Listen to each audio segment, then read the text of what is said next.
Imagine stepping into what Romans called the pinnacle of civilization, their famous public baths. Now imagine that same water hasn't been changed in 2 days, and it's filled with other people's sweat, urine, dead skin, and olive oil. Oh, and that toilet sponge you're about to use? Yeah, everyone shares that.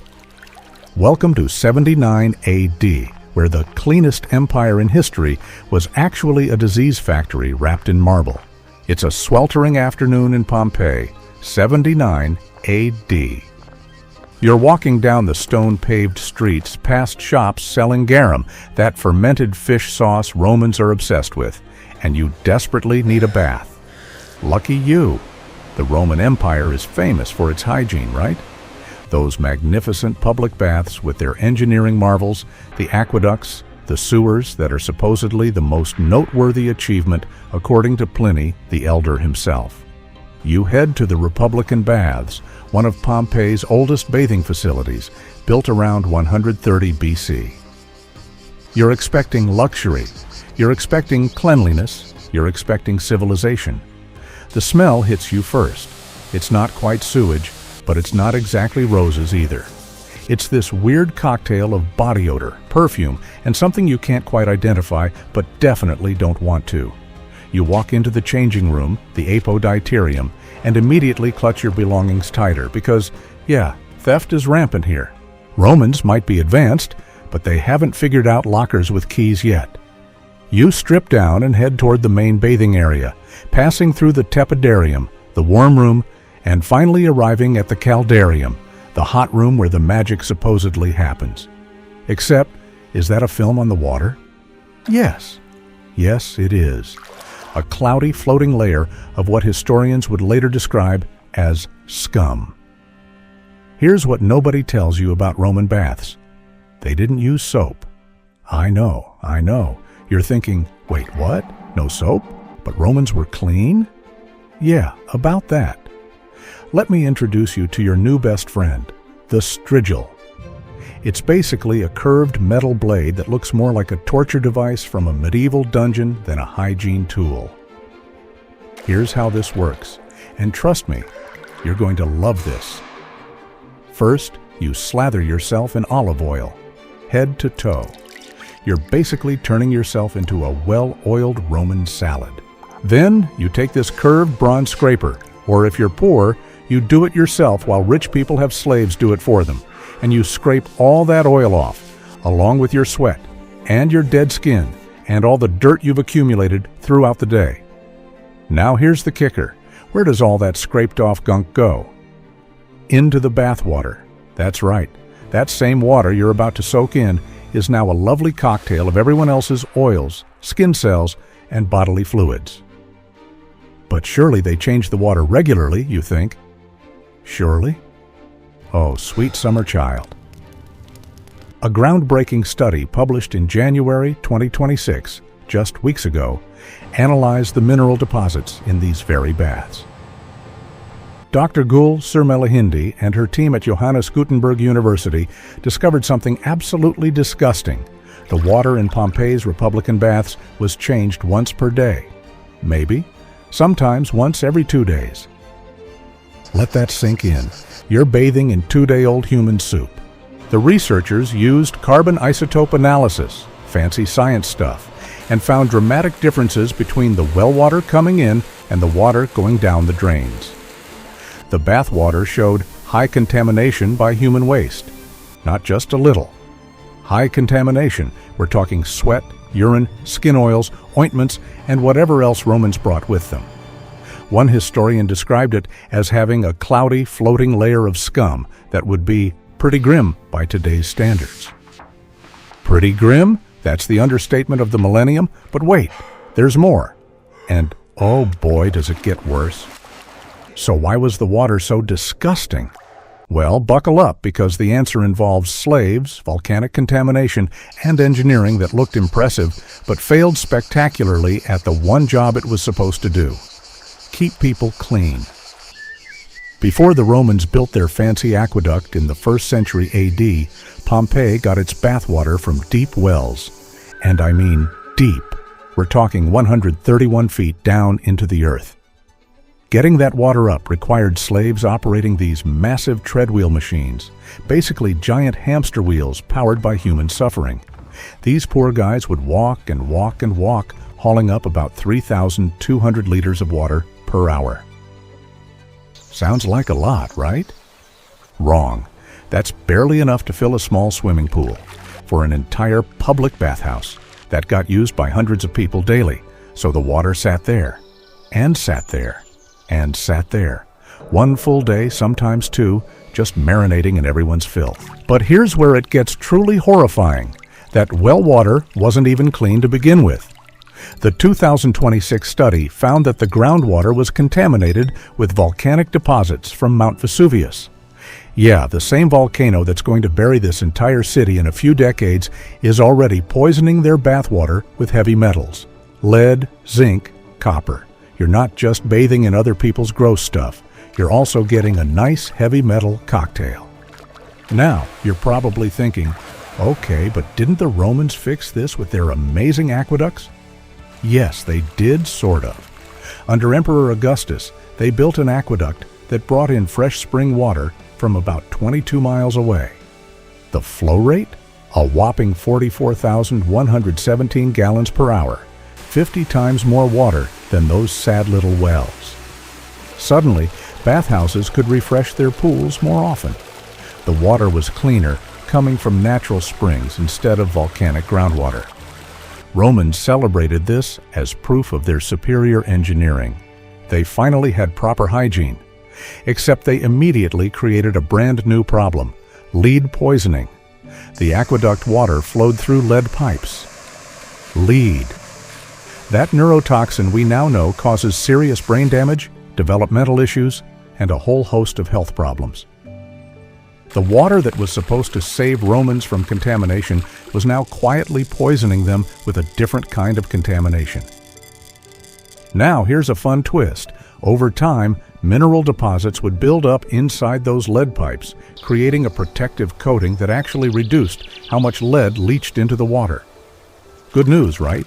Your brain might survive, unless they replace the pipes. Then you'd get a fresh dose of lead exposure all over again. It's like the world's worst subscription service. New pipes, new poisoning. And who got hit the hardest? The poor, obviously. Rich Romans had rainwater collection systems in their fancy homes. They didn't need to drink from public fountains. But the working class people who relied on the aqueduct system? They were getting lead-contaminated water with every drink. So, let's recap. Pre-aqueduct, you're bathing in stagnant, volcanic-contaminated, human waste-filled water that gets changed maybe once every 2 days. Post-aqueduct, the bath water is better, but your drinking water is slowly giving you lead poisoning. The Romans looked at this situation and thought, nailed it, peak civilization right here. Meanwhile, something even more sinister was happening in that warm, cozy bathwater, something microscopic, something that would make intestinal parasites the least of your worries. Here's a question that's going to blow your mind. What if everything we thought we knew about Roman hygiene was completely backward? What if their famous baths, toilets, and sewers didn't make them cleaner? They made them sicker. Dr. Piers Mitchell from Cambridge University asked himself this exact question. He's a paleopathologist, which means he studies ancient diseases, and he had access to something incredibly gross but scientifically valuable: fossilized feces from Roman latrines. Yeah, 2,000-year-old poop. He examined samples from over 50 archaeological sites across the Roman Empire looking for parasite eggs. His findings? Absolutely shocking. Intestinal parasites like whipworm, roundworm, and the dysentery-causing Entamoeba histolytica didn't decrease when the Romans showed up with their advanced sanitation. They increased. Parasites got worse, not better. Romans were walking around with more worms in their guts than the so-called barbarian populations they looked down on. Mitchell put it bluntly. Modern research has shown that toilets, clean drinking water, and removing feces from the streets all decrease risk of infectious disease and parasites. So we might expect the prevalence of fecal oral parasites to drop in Roman times, yet we find a gradual increase. The question is, why? The answer? Those warm, cozy public baths were basically five-star hotels for parasites. Warm water is perfect for bacteria and parasites to thrive. And remember, this water wasn't being chemically treated. No chlorine, no filtration, no understanding whatsoever of what a germ even was. Roman doctors like Galen thought intestinal worms formed from spontaneous generation in putrefied matter under the effect of heat. They believed bad vibes and imbalanced humors caused disease, not tiny organisms living in the bathwater. So when sick people showed up at the baths, and Roman doctors actively encouraged sick patients to take cleansing baths, they'd contaminate the water. The bathhouse etiquette was that sick people should bathe in the afternoons to avoid healthy bathers. Noble idea, except they didn't clean the baths between afternoon and morning sessions. Healthy people would show up the next day and soak in yesterday's disease soup. Archaeological evidence from Roman bath drains tells the whole story. Researchers found roundworm eggs in every single sample from some sites. Whipworm, which causes bloody diarrhea and malnutrition. Giardia duodenalis, which causes severe dysentery. At one Roman fort in Britain called Vindolanda, they even found Giardia in the main drainage channel from the bathhouse latrine, the first confirmed case of this parasite in Roman Britain. But it gets worse. Head lice, body lice, pubic lice, fleas, and bed bugs were just as common in the Roman Empire as they were in medieval Viking populations. You know, those dirty Norse people who supposedly didn't bathe. Despite all that time spent in the baths, despite all that scraping and oiling, Romans were just as infested with bugs as everyone else. Mitchell's conclusion destroyed centuries of assumptions. This latest research on the prevalence of ancient parasites suggests that Roman toilets, sewers, and sanitation laws had no clear benefit to public health. The widespread nature of both intestinal parasites and ectoparasites, such as lice, also suggests that Roman public baths surprisingly gave no clear health benefit either. Read that again. The baths gave no health benefit. None. In fact, they probably made things worse by gathering hundreds of people together in warm, parasite-friendly water that never got properly cleaned. But if you think contaminated bathwater is bad, wait until you hear about how Romans wiped their butts. Because what comes next is genuinely one of the most horrifying bathroom practices in human history. All right, deep breath. We need to talk about the tersorium. And I apologize in advance because this is going to haunt you. Romans didn't have toilet paper. Instead, they used a sea sponge attached to a stick. This thing was called a tersorium or xylospongium. And yes, it's exactly what you think it is. A butt-wiping sponge on a stick. Now, here's where your day gets ruined. They shared it. Not like, oh, you bring your own sponge from home? No, one sponge, public latrine, hundreds of users. The sponge would get rinsed in a channel of running water at the base of the toilet, the same water flowing under the toilets carrying everyone's waste, or sometimes in a bucket of vinegar or salt water. Then the next person would use it, then the next, then the next. Archaeologists call this an enormous breeding ground for bacteria. I call it a nightmare fuel dispenser. The public toilets, called foriki, were these dark, dank rooms with stone benches lining the walls. Each bench had multiple key-shaped holes cut into it, and people sat about 12 inches apart. No stalls, no privacy, no dividers. Just you, a stranger, and that communal butt sponge having a chat about the weather while intestinal parasites threw a party.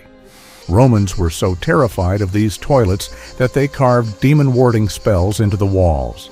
They put up mosaics of Fortuna, the goddess of fortune, hoping for luck while they did their business. Even they knew these places were dangerous.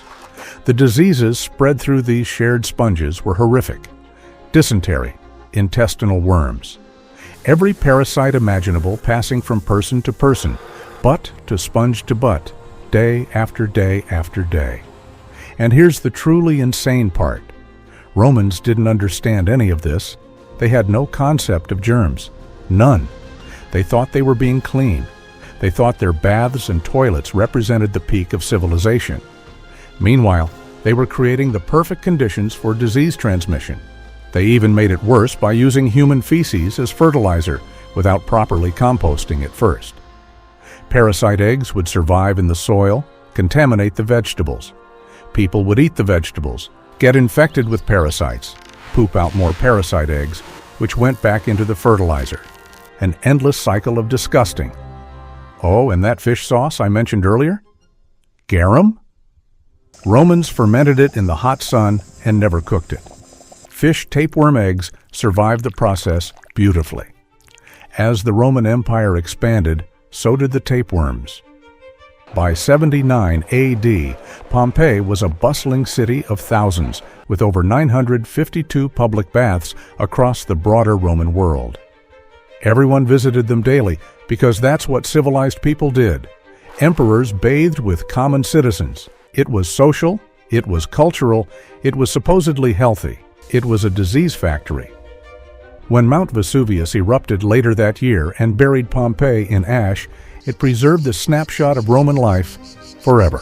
And now, thousands of years later, scientists are analyzing the mineral deposits and discovering the truth.